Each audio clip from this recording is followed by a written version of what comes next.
Hello, everybody, and welcome to Money Matters. If you enjoy learning about crypto and other investment topics and making money, please subscribe to the channel. If you enjoy the content, then like the video as well. Let's get going. As always, this video and this channel are devoted to your financial freedom. And as a disclaimer, I am not a financial advisor, nor do I give financial advice. Let's take a look at the market. And this drastically changed from when I first put together this slide today, I have to say. But it has rebounded nicely because I took the slide about 15 minutes ago, and you can see Bitcoin is moving back up to the ranging area where it's been living for quite some time. But again, Elon Musk, I love the guy. He's truly, I believe, the smartest person in the world, and he's done things that are just unfathomable. But I wish he would stay the heck out of crypto. If he wants to get into it, he needs to be able to focus on it. I think he's spread too thin already. So I think that the tweet said or alluded to the fact that Tesla has sold all of their Bitcoin, or may have already sold their Bitcoin. I'm not really sure, but that was the impetus for this market drop. And I'm hoping that he did and he doesn't get back into it. So we'll see. But there are a couple of bright spots. Cardano, which has held strong, it seems impervious to any of this FUD. And XRP, which is holding really steady too, underneath the famed 702 Fibonacci retracement level.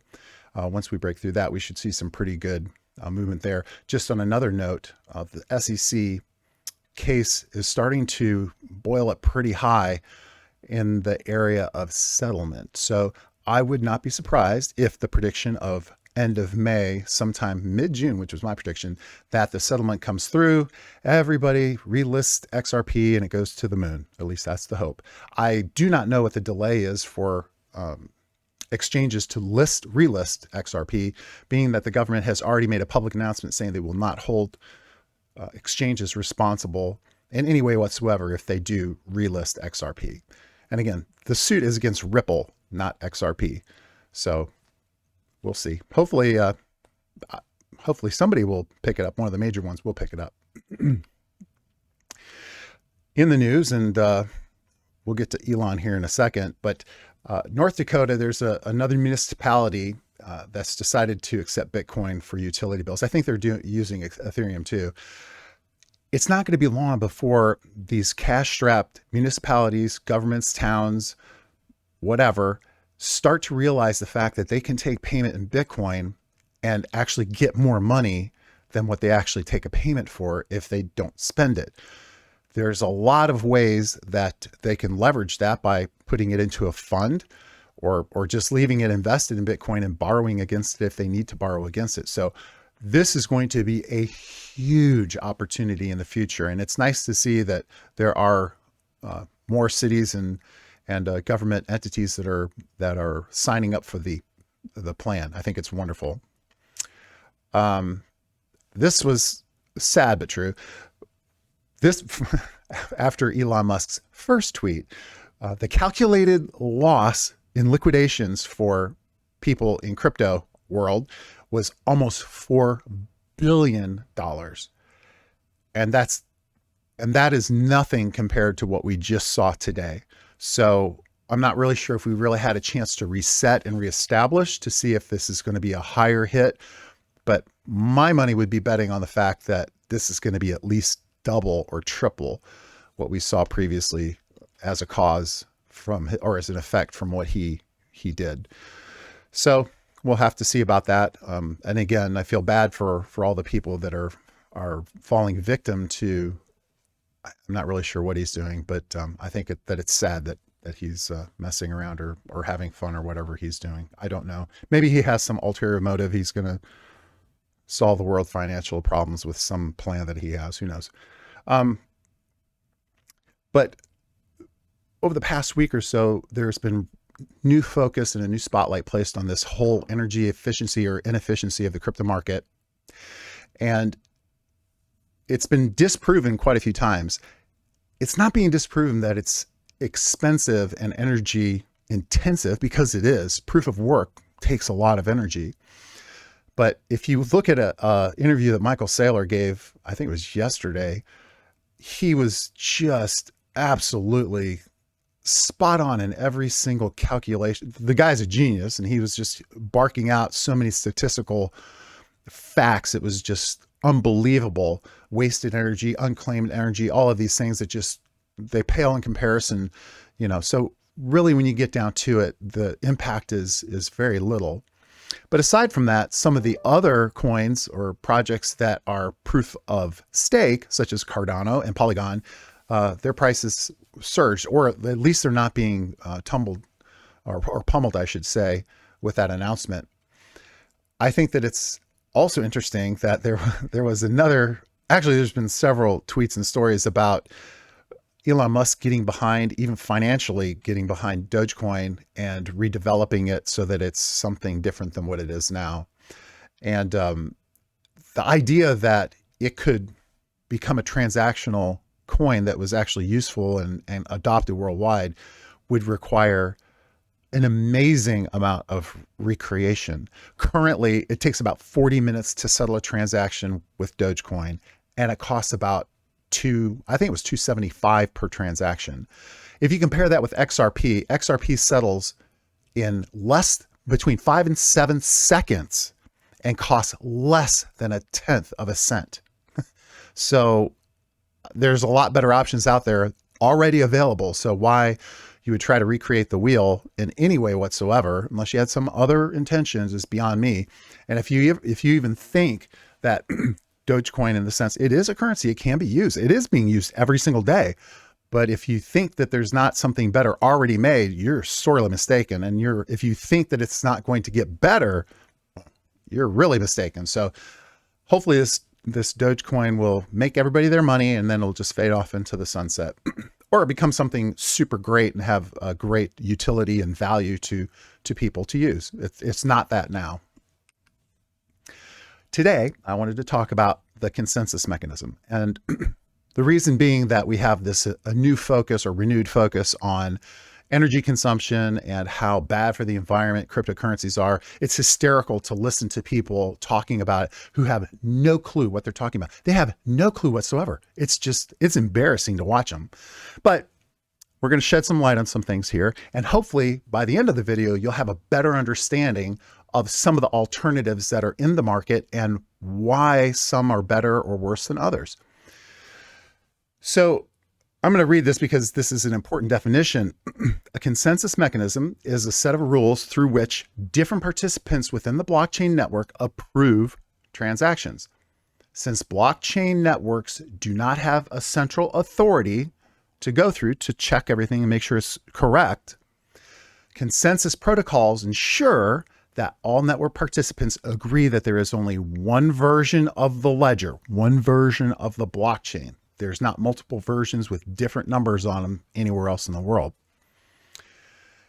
The consensus mechanism in a blockchain allows the blockchain to operate without a central authority, which we all know. Blockchains are decentralized. That's one of the most appealing things about them.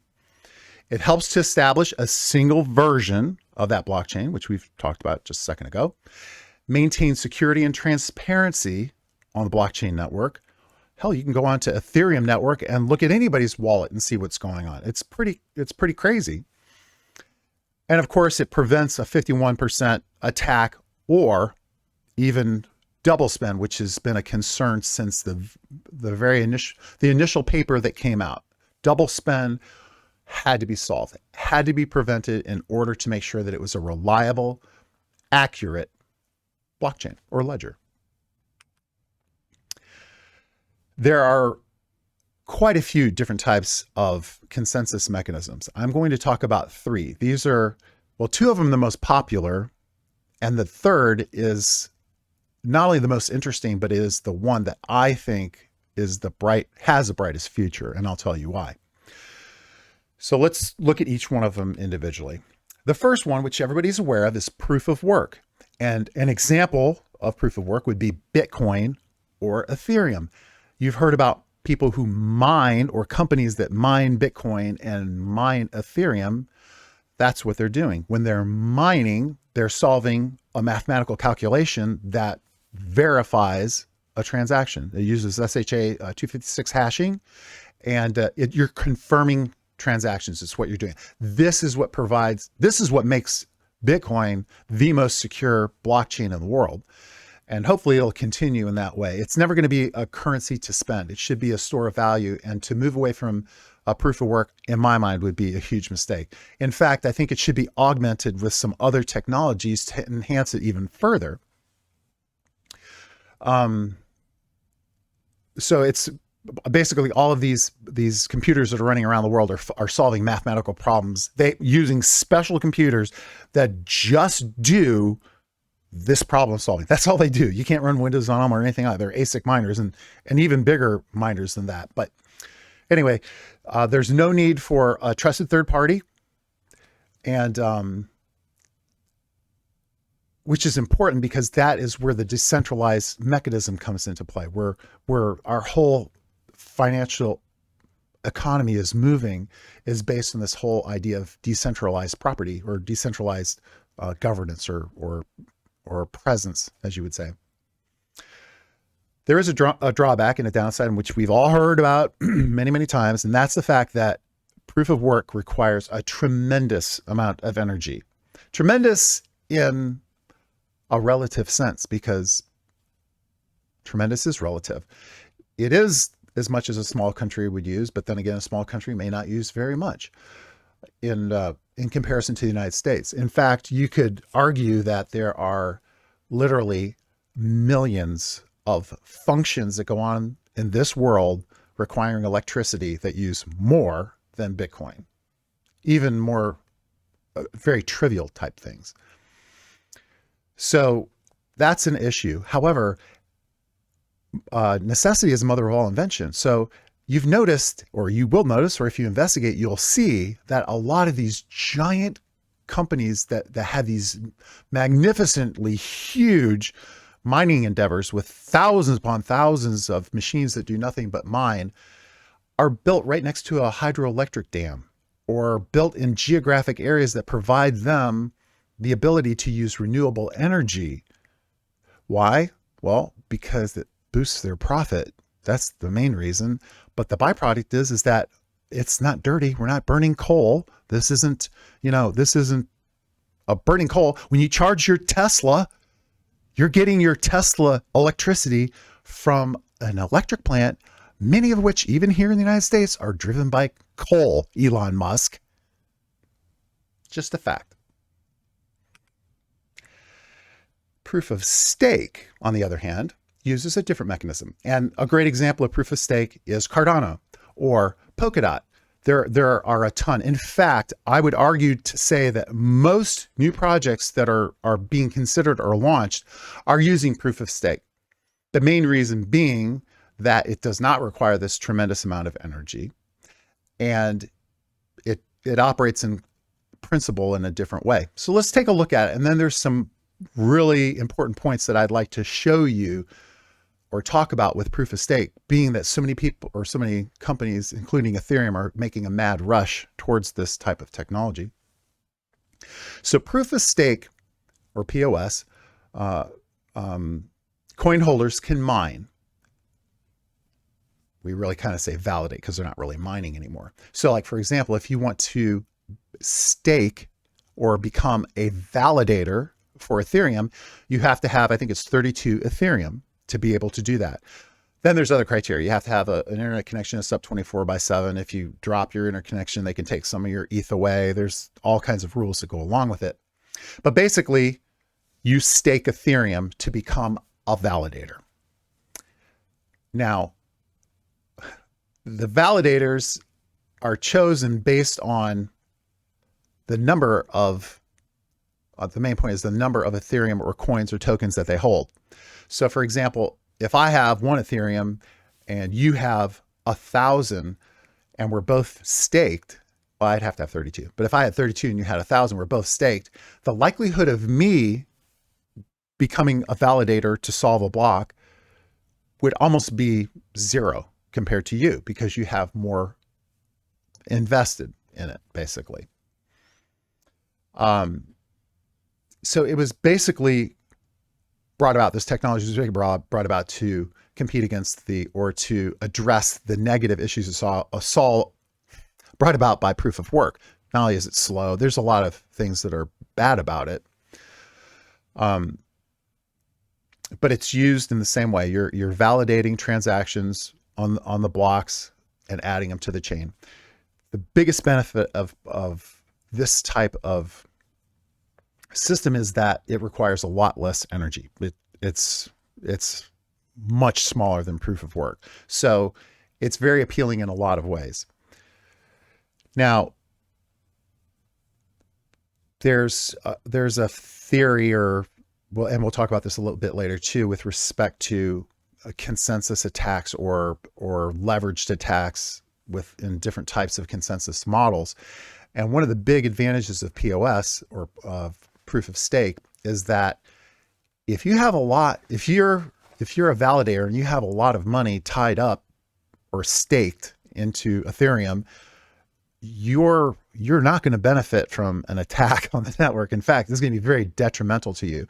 So it's almost like a protection mechanism against bad actors on the validating network. Now, I'm sure there's a ton of scenarios where that may not be true, none of which I can really go into now because I don't really know about them. But all in all, this is a very secure, very solid, very stable, and appealing way to have consensus over proof of work. Now, we're going to go over a couple of things regarding proof of stake that not everybody's aware of that are really important. Then I want to give you my opinion on this. The age of a validator node comes into play. So in other words, if you've had a validator node for 10 years and I've had one for 1 year, the likelihood of you being chosen to validate a transaction or a block would be vastly greater than mine. So I think that's fair. I think if you're early to the game, you've been doing it for a long time, that's a fair way of doing it if you want to consider fair. Older nodes become, the choice for validation. This is where I see some issues. Random block selection. What does random mean? Random means that nothing goes into the decision. It's completely random. You just pick something. There's no thought behind it. There's no criteria. There's no nothing. Well, this isn't true. Not with proof of stake. The validator is chosen with a combination of lowest hash value and highest stake. That means that if you have more Ethereum stake than I do, then you're weighted to get chosen, which is not random. That's a problem. The node having the best weighted combination becomes the new validator. Okay, you have to choose one or the other. Is it random or is it based off of age and the amount of staking that you have? So I find that to be a bit convoluted and confusing. It needs to be addressed. I'm trying to desperately comb through Cardano's documentation to understand how they are talking and looking at this and what angle they're looking at, because I'd love to get some sort of an explanation as to why this is right or better. I don't care if it's fair to validators, but I want it to be the best possible thing for the network. So when I figure that out, I will certainly let you know. But I wanted to point that out because don't think it's all, peaches and cream here. There's some things going on that aren't quite right. Now, this consensus mechanism is a new one. Newer being that it's just come about in a fairly short period of time, but it's called proof of history. I will not attempt to explain this highly complex process, but I'll try to explain this in a simplistic way so that perhaps you can glean and appreciate the value of what's happening here. So what proof of history does is it creates a historical record that proves that an event has occurred at a specific moment in time, like a snapshot. So for example, if I want to prove that I am holding the New York Times for May was it the 16th, 2021, I could hold it up, take a picture of it, and it has the date on there. And that's proving that, if nothing else, I am holding that piece of paper or that newspaper after it was printed, or at least on that day. So this process requires sequential operation. So you need to know not only when something happens, but in what order. Because think if you have two transactions that come through for the same thing, which one's right? Well, which one's right is typically the one that came through first. So not only do you have to have a snapshot, but you have to be able to order those snapshots. So the process is basically using both of those criteria. So the image here on the screen, you can see it's basically a drop of dye going into a beaker. And Solana is the only platform or project that I could find that is using this. And I read it, and it's brilliant. It's very smart. It's very tight. But say, for example, you have 4 pictures, and there are 4 snapshots in time. There are 4 transactions. You have one where the drop of water goes in, the drop of dye goes into the water. 2, where it starts to dissipate in the water. 3, when it's almost fully dissipated. And then 4, when it changes the color of the water. So there's 4 snapshots. You can even, pretend there's no number on them, but you can look at them and see that they're different. But the fact of the matter is there's 4 events, and they happened at 4 specific times. So what this process does, through a very elaborate upper and lower level calculations and hashing, is establish when something takes place, the time it took place on the blockchain, and where, relative to other snapshots or other transactions, has it taken place. This is smart. This is brilliant. In fact, I thought that I was really smart when I thought, oh, wow, you should use the atomic clock because that's so accurate. Well, it turns out that Google already uses atomic clocks to synchronize all their data centers. So they're pretty smart too. But my point being that time and understanding series of events is very hard to defeat. That is something that would be very, very difficult to defeat. Now, I alluded earlier to enhancing or augmenting another consensus mechanism to make it even better. This, to me, I think, first of all, with everything I've read, this is a standalone, locked up, really great way to go forward. I think this is better technology than proof of stake. I think that the two together would be perfect. I think that they would really make things work well. The security would be tight. The matter of doing things in the right way for the entire network would be perfectly placed. Not only that, you have checks and balances. You have, if nothing else, checks. You can check everything as you're moving along. So this is an interesting one to look out. If you want to read more about it, go to the Solana website. It'll give you a headache. It's pretty deep, but it's really cool. These guys are brilliant. And I'll start to talk about long-term projects that I'm invested in and why I'm invested in them, especially when I start to break down different projects in a very detailed manner. And Solana is one of them. This is a game changer, to be sure. It's a great platform. It has a lot going on for it, kind of like Cardano. And Cardano is another long-term project for me. Why? Let me tell you something. I've never seen a project with so much detailed and checked documentation in my entire life. I don't know how anything could break. They check it so many times and they validate it so many times and they enhance it and change it. It's wonderful. It's wonderful. And the same thing with Polkadot. Polkadot is doing some amazing things with more on the creative side to solving some of these issues. That's another long-term hold for me too, as is Ethereum. They're all doing certain things in a certain way, but I do think that proof of history would be a great addition to proof of stake. And you can mark my words right now. I think that's going to happen. Okay, that was kind of a long diatribe, but let's do a little bit of a recap. It looks like Bitcoin is going to meander back into the lower mid band of its ranging point. We're here at Sunday night. So strange things happen on Sunday night. It would not surprise me if Bitcoin took a kick, went up, jumped. I've predicted it before, and I'll say it again. 42 is the bottom for Bitcoin. If we wick down to it, no big deal. We're not going to see any closes below 42 unless something really drastic happens. My thought is that Bitcoin will reestablish itself up in the mid 50s.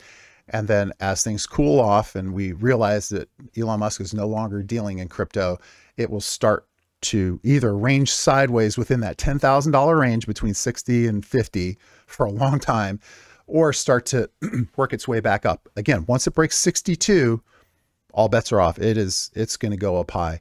And the more I see, the more I learn is pointing to between November and January of next year for Bitcoin to reach its cycle high. And my prediction was 417, I believe. And there's a lot of predictions to that effect. Benjamin Cowan, he has a YouTube channel that I watch. Brilliant guy, just super smart. And he ran through some scenarios today that were pretty eye-opening. So if you get a chance, check out his videos. He's really good. He's a very technical, mathematical guy. But again, 42 is probably the lowest you're going to see it go. I do think that people are taking profits, and Ethereum will jump back on the bandwagon and start to move back up. And in my mind, if this chain of events hadn't occurred this week with all these tweets, that we would have been on track and Ethereum would have passed 5,000 by now. But what are you going to do? It's not going to say that, it doesn't say that it's not going to go back there. It's just going to be delayed. And today we learned a lot about, or hopefully a lot about, consensus mechanisms and what they do, how they work, and of course, why they're important. And gave some food for thought too with proof of history to understand how that could either be lone player as a mechanism or augment an existing currently used mechanism to make it even better. And always remember, when the columns are all red and it's all scary, it's very deflating. It's not happy times. It still makes me uneasy to see that. However, you can usually dig a little bit deeper and understand why. And when you understand why, it makes things quite a bit easier to take in. And then remember, keep your eyes on the price. We are in the very beginning stages of this massive transformation. This is a historical transformation that will take many years to complete. You're in the very, very beginning. Look at the long term. Look at where you are and where you're going to be. Just stay strong. Buy the dips, take some profits at the top, look at the good projects, make sure you're not speculating too much, and stick with the winners, stick with the blue chips, and you're never going to go wrong. And lastly, one more comment. I really, truly, and again, I am one of the biggest Elon Musk fans in the world. I own Tesla stock. He's amazing. And if you have never been to see one of those launches, you have to do it. It's a lifetime event. I took one of my daughters and it was amazing. You have to do it. It's just amazing. Seeing those boosters come down and land on their own, I've never seen anything like it in my life. It was incredible. He's an incredible man. He just needs to stay the hell out of crypto. That's enough of that. And lastly, I'd like to hear what your opinions are in the comments. What do you think is going to happen to Bitcoin, short-term and midterm? And when I say midterm, I'm talking about July, not January, at the end of the year or at the end of the cycle. Let me know what you think. Are we going to be ranging? Are we going to go up? Are we going to go down? What are your thoughts on the matter? Scammers, be aware. They're going to take your money every chance that they can get. I deal with them every single day. So just be vigilant, ever vigilant. And last but not least, certainly not least, winners never quit, and quitters never win. Always give your very best effort to overcome the challenges that you face in life. I hope you had a great day. I had a great day, and I will see you tomorrow.